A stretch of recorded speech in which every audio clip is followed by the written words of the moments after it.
2 de abril é o Dia Mundial de Conscientização do Autismo, instituído pela ONU em 2008.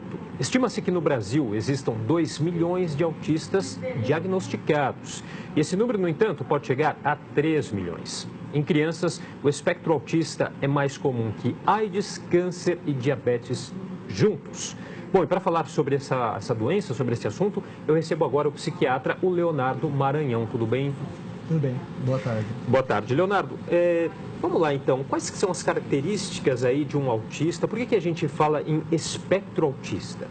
Então, Felipe, as características do autista vêm em decorrência dos graus, dos tipos de dificuldades que eles apresentam, que são os distúrbios na comunicação, fala, linguagem e comunicação, a alteração do comportamento com padrões repetidos e estereotipados e a alteração da sociabilidade. E, segundo a classificação americana, se estabelece não tipos de autistas, 5 grandes tipos de autistas como temos na classificação mundial, e sim um espectro. São gradações, são níveis, desde o mais severo, até o moderado ao mais leve. Desta forma, você teria todos dentro do grande grupo do espectro e não demorando para se fazer um diagnóstico a procurar um tipo específico. Agora, eu falei aqui na abertura da nossa entrevista em 2 milhões aí de brasileiros diagnosticados. Quer dizer, a gente tem um problema aí também da subnotificação. Como que funciona esse diagnóstico? Ele é difícil de ser feito? É um diagnóstico complexo em razão das dificuldades do próprio desenvolvimento da criança. A criança a ser avaliada, ela tem cerca de 18 a 36 meses. Algumas crianças você tem que esperar até o 4º, 5º ano de idade para fazer o diagnóstico. Você pode ter quadros semelhantes em que você tem que afastar o diagnóstico, como quadros orgânicos, neurológicos, o próprio atraso no desenvolvimento. Isso faz com que você levante suspeita inicialmente dos casos, você coloca aquele caso como um caso de alerta, você já programa um esquema de estimulação dessas crianças e você, no acompanhamento, você pode fazer ou não o diagnóstico. E com relação à dificuldade do próprio diagnóstico, ele vem em razão de ser um diagnóstico clínico. Não existem exames de sangue, nem exames de imagem ainda, que são comprovadamente eficazes para se fazer esse diagnóstico. Feito esse diagnóstico, né? Como que é o tratamento? O tratamento, ele trata-se, na verdade, hoje, o comportamento, trata-se as comorbidades, ou seja, são os transtornos associados ao quadro, como, por exemplo, um transtorno do sono, que ocorre em mais de 70% das crianças. Trata-se o transtorno sensorial, que ocorre em cerca de 90% a 95% dessas crianças, um distúrbio sensorial, seja na audição, na visão, no olfato, no tato, em que há uma desorganização desse sistema sensorial, seja na ansiedade, transtornos de ansiedade relacionados, tiques, transtornos de déficit de atenção, enfim, todo o transtorno que está conjuntamente ao transtorno do espectro autista ou o próprio autismo, ele deve ser tratado para que se consiga ter uma maior eficácia nos tratamentos psicoterápicos. Ainda voltando, eu estava procurando aqui, eu achei interessante, eu li em uma reportagem, nessa questão ainda do diagnóstico, Sim, né? Uma claro. frase que diz o seguinte: para algumas famílias o diagnóstico pode ser um momento muito triste e difícil, para outras é um alívio, pois as colocam em um lugar onde podem começar a agir. Quer dizer, tem essa questão também da informação, a importância que tem a informação, saber que tem a doença, né? Há esse problema também, é um problema aqui no Brasil, a falta de informação? Sim, ainda se tem muita falta de informação, sobretudo para as mães que têm o seu primeiro filho. A mãe do primeiro filho é carregada de muita expectativa, de muito desejo e sonhos. E quando você, por outro lado, também é uma mãe mais ansiosa, é uma mãe um pouco mais medrosa, inexperiente. Isso faz com que possa dificultar o diagnóstico, a suspeita diagnóstica no caso. Mas a gente sabe que é um luto dar o diagnóstico para esse pai, para essa mãe, mas a gente sempre tenta olhar e colocar sobre a perspectiva de que é melhor a gente fazer uma intervenção precoce o quanto antes, e o diagnóstico, se não for firmado naquele momento, pode ser firmado com o acompanhamento.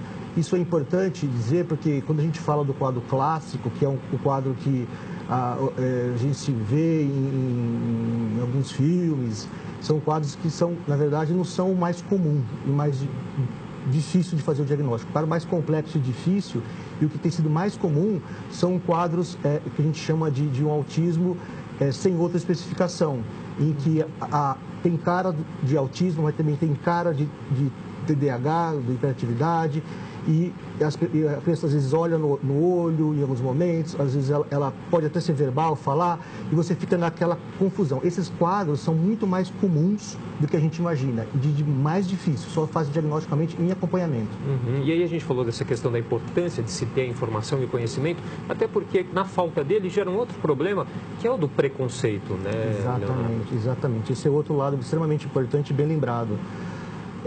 A gente escuta no consultório que os pais comentam assim, mas ele é perfeito, nossa, ele é perfeito, como que ele tem uma deficiência se ele é perfeito? Na verdade, ele é perfeito. A deficiência ali é uma dificuldade, ele está atrasado para um compromisso do desenvolvimento neurológico. Então, o que a gente quer fazer com a intervenção é fazer com que ele consiga ser ajudado para conseguir chegar e caminhar junto com os seus pares, as outras crianças da mesma faixa etária. Essa seria realmente a ideia da intervenção e tratamento. E aí a gente sempre se relaciona à questão do autismo, falar a criança autista, o autismo na infância, e se fala muito pouco sobre o adulto autista, sim, né? Sim. Até como na forma de se relacionar e até na questão do mercado de trabalho também, Perfeito. né? Porque aqui eu vi também em países desenvolvidos, como por exemplo no Reino Unido, estima-se que 16% dos autistas ocupem cargos e empregos remunerados, né? Imagino que aqui no Brasil a situação seja diferente, né? Ainda está começando. Os autistas que têm mais autonomia e independência são os autistas mais leves, né? Que também são chamados de síndrome de Asperger. O que a gente percebe é que dos deficientes, de todas as deficiências que são incluídas hoje, deficiências físicas já são incluídas no mercado de trabalho pelas cotas, a gente sabe que os deficientes da área mental correspondem a 1% apenas, é muito pouco. Existem algumas empresas que estão trabalhando com isso, estão capacitando esses pacientes com autismo mais leve para conseguir se adentrar em áreas de tecnologia, áreas de contabilidade, conferência de mercados. Eles são muito bons nessas áreas, lógico-matemáticas. Então, se eles forem bem preparados, eles conseguem realmente exercer a função de uma forma muito bem feita. Quais que são aí os direitos que os autistas e as famílias deles têm? Os direitos do autista, ele foi equiparado com os direitos da pessoa com deficiência. Então, a família do autista, ele tem direito a conseguir comprar um carro no nome do autista, né? Sendo isento de alguns impostos. Com isso, o valor do carro fica um valor bem mais acessível para levar o paciente para as terapias, para poder transportar para a escola. Se não houver interesse na compra de aquisição do veículo, também existe um sistema também de transporte que o atende, que também leva e busca esse autista para a escola. O autista ele tem direito de estudo, né, e tratamento. É importante que os pais busquem esse direito e vejo que muitos pais acabam entrando contra o Estado, né, solicitando esse direito a fim de que eles consigam bolsas para estudar em escolas especiais e terem acesso à equipe multidisciplinar, que é o psicólogo, psicopedagogo, fonoaudiólogo, terapeuta ocupacional, educador físico, psicomotricista, musicoterapia, hidroterapia. Então, assim, é um número, gama de profissionais que vão ajudar ele nas habilidades que ele tem deficiência, a fim de que ele consiga avançar. E apesar de todos esses direitos, Leonardo, a infraestrutura consegue acompanhar essa questão infelizmente, das políticas públicas, né? Infelizmente, a gente sabe que no nosso país a gente tem que criar demandas, né? E frente a tantas outras dificuldades que passamos, é importante esse grupo se mobilizar mais e cada vez buscar mais os seus direitos. A gente vê que os pacientes que são portadores do vírus HIV, eles conseguiram amealhar um hospital, um tratamento específico para eles na cidade de São Paulo. Então, assim, a gente sabe que a saúde é um dever do Estado e da Federação, e não do município. Então, assim, se houver maior organização e busca pelos direitos, a gente em breve vai conseguir realmente ter vários equipamentos específicos para tratamento desses pacientes. Uhum. E aí tem um papel fundamental aqui, a informação aí, como a gente a informação e saber também realmente passar essa informação.